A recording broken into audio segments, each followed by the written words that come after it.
आता तुमच्या घरात जर मुलगी असेल तर तुम्हाला 3 लाख रुपये राज्य सरकार देणार आहे। मुलींच्या पालकांना आता 3 लाख रुपये मिळणार आहे।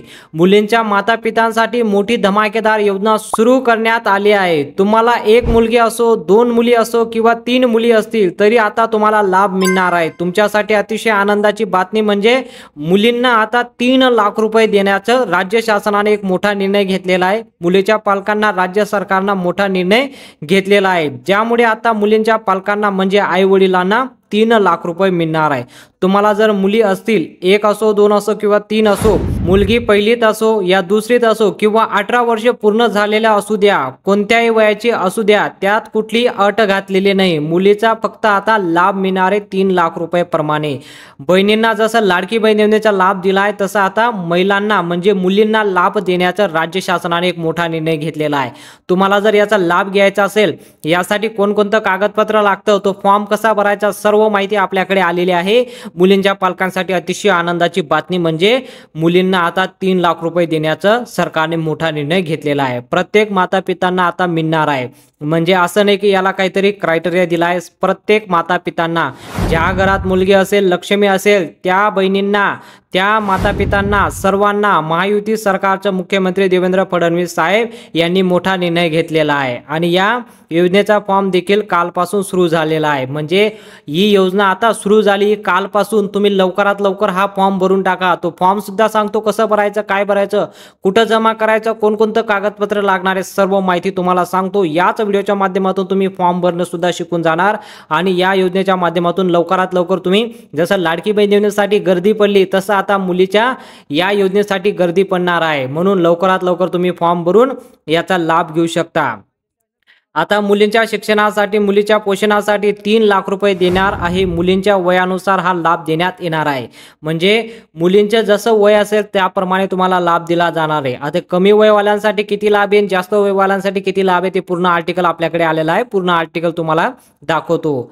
आता अर्ज कुठं जमा करायचा, अर्ज कुठं मिळणार आहे, कोणकोणते कागदपत्र लागते, यासाठी लागणारा कोण पात्र आहे, कोण अपात्र राहणार आहे, भरल्यानंतर किती दिवसात तुम्हाला पैसे भेटतील, तुमच्या बँक खात्यात पैसे जमा होतील, जसंही तुम्ही अर्ज भरल्यानंतर किती दिवसात तुमच्या खात्यात पैसा जमा होतील, पूर्ण माहिती आपल्याकडे आलेली आहे।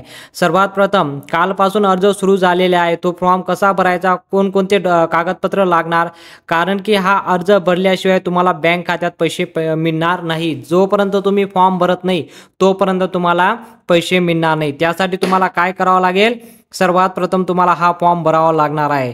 आता तो फॉर्म, सगळ्यात मोठी बातमी म्हणजे तुम्हाला वेगवेगळ्या स्वरूपात लाभ मिळत आहे। म्हणजे वेगवेगळ्या स्वरूपात तुम्हाला लाभ देण्याचा प्रयत्न सरकार करतंय।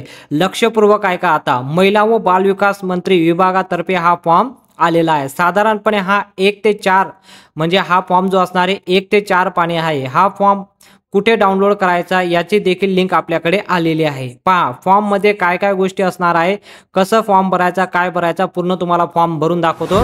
आपल्याकडे एक नमुना आलेला आहे, त्या नमुन्यानुसार तुम्ही फॉर्म भरू शकता। 4च पेज आहे साधारणतः, याच्यात 4 पेज तुम्ही सुद्धा घरी भरू शकता, नाहीतर तुम्ही कुठं कोणाचा म्हणजे तुम्ही कोणाची मदत घेऊन सुद्धा तो फॉर्म भरू शकता। सर्वात प्रथम तुम्हाला हा फॉर्म कुठं मिळणार आहे आणि हा फॉर्म कसा भरायचा ते पूर्ण डिटेलवर माहिती सांगतो। जोपर्यंत तुम्ही आतापर्यंत व्हिडिओला लाईक केलं नसेल तर व्हिडिओला लाईक करून टाका। तुमच्यासाठीच असं वेगवेगळी माहिती मी घेऊन येत असतो, म्हणून चॅनलला देखील सबस्क्राईब करा। मी तुम्हाला लगेच फॉर्म कसं भरायचं आणि कुठं जमा करायचं आणि कोणकोणतं कागदपत्र लागतं ते डिटेलवर माहिती सांगतो। सर्वात प्रथम तुम्ही हा फॉर्म भरू शकता। अशा प्रकारे हा फॉर्म दिसणार आहे। हा फॉर्म भरणं खूपच सोपं आहे। तुम्ही घरच्या घरी सुद्धा भरू शकता किंवा तुम्ही घरच्या घरी भरून सुद्धा फॉर्म जमा करू शकता। फॉर्म तुम्हाला अशा प्रकारे दिसणार आहे। वैयक्तिक माहिती तुम्हाला इथं भरायची, जसं की लाभार्थीचे तपशील केली जाणार आहे। पहिलं अपत्य, दुसरे अपत्य किंवा जुडवा अपत्य असेल, म्हणजे तुम्हाला 1 मुलगी, 2 मुलगी किंवा जुडवा 2 मुली असतील तर इथं लाभार्थ्यांच्या नाव असणार आहे। इथं मुलीचं नाव इथं तुम्ही फिलअप करायचं, इथं मुलीचं नाव लिहायचं आहे, त्या मुलीचा आधार कार्ड क्रमांक लिहायचा आहे। 1 मुलगी असेल तर 1 मुलीचं नाव, 2 असेल तर 2 मुलींचं नाव, आधार कार्ड क्रमांक दोघांचं, 1 मुलगीचं असेल तर 1 मुलीचा आधार कार्ड क्रमांक, 2 मुली असतील तर 2 मुलींचे आधार कार्ड क्रमांक इथं तुम्ही लिहायचं आहे। पहिलंच पेज आहे, या असाच तुम्हाला फॉर्म दिसणार आहे। एकूण टोटल तुम्हाला 4 पेज येणार आहे। 4 पेज कसं भरायचं ते सर्व डिटेलवर माहिती सांगतो। खूपच सोपी पद्धत आहे। हा फॉर्म कसा डाउनलोड करायचा ते सुद्धा मी तुम्हाला सांगतो आणि लवकरात लवकर तुम्ही हा फॉर्म भरून जमा करा, लगेच तुम्हाला पैसे जमा होणार आहे। लाभार्थ्यांचे पालकांचे आई वडिलांचे यांचे नाव म्हणजे आई वडिलांचे पालकांच्या दोघांचं नाव, आई आणि वडील दोघांचं नाव आणि त्यांच्यासोबतच आधार कार्ड क्रमांक सुद्धा त्यांचा इथं फिलअप करायचा आहे आणि भ्रमणध्वनी म्हणजे तुमचा मोबाईल नंबर सुद्धा इथं टाकायचा आहे। ईमेल आयडी जर असेल तुमच्याकडे ईमेल आयडी सुद्धा तुम्हाला इथं टाकायचे आहे। ठीक आहे, आधार कार्ड प्रति सोबतच जोडायचं आहे म्हणजे आधार कार्ड सुद्धा तुम्हाला इथं फिलअप करायचं आहे आई वडिलांचं। ठीक आहे, आई वडिलांचं आधार कार्ड सुद्धा इथं अटॅच करायचं आहे। आता सध्याचा निवासी पत्ता म्हणजे तुम्ही ज्या पत्त्यावर तुम्ही राहता तो पत्ता तुम्ही इथं फिलअप करू शकता। अशा प्रकारे तुम्ही हा पहिलं पेज आहे। आता पुढे पाहू शकता तुम्ही, अशा प्रकारे तुम्हाला हे पेज दिसतंय। तुमचा घर क्रमांक इथं फिलअप करायचा आहे। तुमचा घर, इमारत, जो तुमचा क्रमांक असेल घर क्रमांक इथं तुम्ही लिहायचा। क्षेत्र, परिसर, कोणत्या क्षेत्रात तुम्ही राहता ते लिहू शकता। पोस्ट ऑफिस तुमच्या गावाचं कुठले ते लिहू शकता।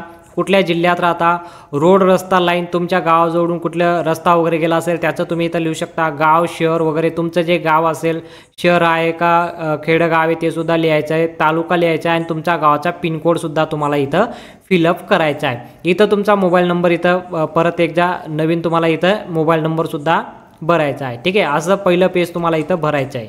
आता पुढे पाहू शकता तुम्ही, आता इथं तुम्हाला फिलअप करायचं आहे अर्ज करत आहे तर पहिलं अपत्य असेल तर एक टिप करायचं, 2 अपत्य असेल तर इथं असं टिप करायचं आणि जर तुम्हाला जुळे अपत्य असतील तर तुम्हाला इथं टिप करायचं आहे। इथं टिप सुद्धा दिलेली आहे, तुम्हाला कसं टिप करायचं आहे ते सुद्धा तुम्ही इथं वाचू शकता। ठीक आहे, बँक खाते तपशील सोबत नाव म्हणजे सोबतच तुमचे नाव, खाते क्रमांक, बँकचे नाव वगैरे सर्व काही तुम्हाला इथं माहिती भरायचं आहे। बँक खातं क्रमांक तुम्ही इथं फिलअप करायचं। बँक आहे म्हणजे बँकेचा IFSC कोड येतो, तो IFSC कोड सुद्धा इथं टाकायचा आहे। बँकेची शाखा कुठली आहे ती सुद्धा इथं तुम्ही टाकायचं आहे। बँक खातं आधार कार्डशी सिंगल आहे किंवा नाही म्हणजे बँक खात्याशी तुमचं आधार कार्ड लिंक केलेलं आहे की नाही। जर केलं नसेल तर तुम्हाला सर्वात अगोदर तुम्ही तुमचं आधार कार्ड बँकेशी लिंक करून घ्या, मगच तुम्ही इथं माहिती भरू शकता। अशा प्रकारे तुम्हाला इथं माहिती भरायची। पुढे पाहू शकता आता तुम्हाला कोणकोणते कागदपत्र जोडायचे आहे इथं पाहू शकता। तुम्हाला कोणकोणते कागदपत्र लागणार आहे। लाभार्थ्यांचा जन्म दाखला म्हणजे जन्म दाखला तुम्हाला लागणार आहे। कुटुंबाचे वार्षिक उत्पन्न 1 लाखपेक्षा जास्त नसायला पाहिजे। तहसीलदारांनी यांना सक्षम केलेला आहे।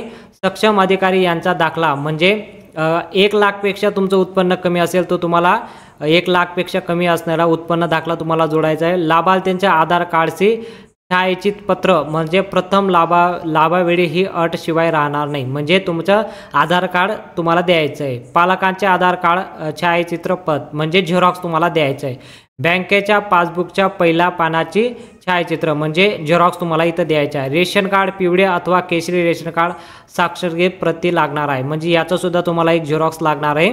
ठीक आहे, रेशन कार्डचं मतदान ओळखपत्र म्हणजे तुमचं मतदान कार्ड सुद्धा या ठिकाणी लागणार आहे। शेवटच्या लाभार्थीकरिता 18 वर्ष पूर्ण झाल्यानंतर मुलीचे मतदान यादीत नाव असायला पाहिजे म्हणजे जर तुमची मुलगी 18 वर्षापेक्षा जास्त असेल तर त्यांचं मतदान कार्ड सुद्धा इथं लागणार आहे आणि 18 वर्षापेक्षा कमी असेल तर तुम्हाला यांचं मतदान कार्ड मिळणार नाही आणि इथं जोडायची काही गरज नाही। ठीक आहे, संबंधित टप्प्यातील लाभार्थीकरिता शिक्षण घेत असल्याबाबत संबंधित शाळेचा दाखला म्हणजे बोनाफाईट म्हणजे तुमचा शाळा सोडल्याचा दाखला किंवा बोनाफाईट वगैरे मिळतं ते तुम्हाला इथं जोडायचं।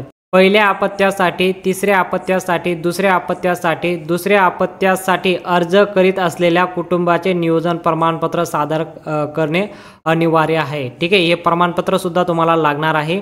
अंतिम लाभार्थीकरिता अविवाहित असल्याबाबत लाभार्थींचे स्वयंघोषित म्हणजे मुलगी अविवाहित असणे गरजेचं आहे। याचा गोष्टी लक्षात घेणं गरजेचं आहे की मुलगी अविवाहित असणे गरजेचं आहे। जर तुमची मुलगी 18 वर्षापेक्षा जास्त असेल, लग्न जर झालेलं असेल त्या मुलीने फॉर्म भरायचा नाही। ही योजना फक्त आई वडिलांसाठीच म्हणजे आई वडिलांनी ज्या मुलीचं लग्न झालेलं नसेल त्यांनीच हा फॉर्म भरायचा आहे। अशा प्रकारे तुम्हाला फॉर्म भरून हे कागदपत्र तुम्हाला सबमिट करायचं आहे। ठीक आहे, आता पुढे माहिती पाहू शकता तुम्ही। आता हा फॉर्म भरून तुम्ही अंगणवाडीच्या सेविकांना द्यायचा आहे। त्यांच्याकडे हा फॉर्म जसा असणार आहे त्यांच्याकडे ही माहिती द्यायची आहे. म्हणजे ते हा फॉर्म जे पुढचं जे पेज येणार आहे ते अंगणवाडीच्या सेविका भरणार आहे. ठीक आहे, ही माहिती त्यांच्यासाठी आहे. ठीक आहे, अंगणवाडीच्या सेविका ज्याला पूर्णपणे फॉर्म भरतील आणि अशा प्रकारे तुम्हाला फॉर्म वगैरे अंगणवाडीच्या सेविकांकडे सुद्धा मिळू शकतो. ठीक आहे, आता हा ऑनलाईन पद्धतीने आहे. ऑफलाईन पद्धतीने आला तर लगेच अंगणवाडीच्या सेविकांकडे सुद्धा तुम्हाला फॉर्म मिळणार आहे. ठीक आहे, आता पुढे पाहू शकता पुढची जी माहिती आहे अंगणवाडीच्या सेविका जी माहिती भरणार आहे पुढचं पेज तुम्ही पाहू शकता. आता हे पुढचे जे 2 पेज आहे हे सर्व काही अंगणवाडीच्या सेविकाचं भरणार आहे. तुम्हाला आता फक्त एकच पेज भरायचं आहे. तेवढीच माहिती भरून आणि जे जे कागदपत्र 10 डॉक्युमेंट जे लागणार आहे ते डॉक्युमेंट तुम्हाला आत्ता सांगितलं ते सर्व काही तुम्ही गोळा करून अंगणवाडीच्या सेविकांकडे देऊ शकता. हा फॉर्म सुद्धा तुम्हाला अंगणवाडीच्या सेविकांना नाही तर ऑनलाईन पद्धतीने तुम्ही डाउनलोड करू शकता. जर तुम्हाला ही माहिती आवडली असेल तर व्हिडिओला नक्की लाईक करा आणि तुम्हाला आत्तापर्यंत लाडकी बहीण योजनेचा किती हप्ता भेटला आहे ते सुद्धा कमेंटमध्ये सांगू शकता आणि तुम्ही कोणत्या जिल्ह्यातून व्हिडिओ पाहता ते सुद्धा कमेंटला सांगा. भेटूया पुढच्या मोठ्या माहितीमध्ये.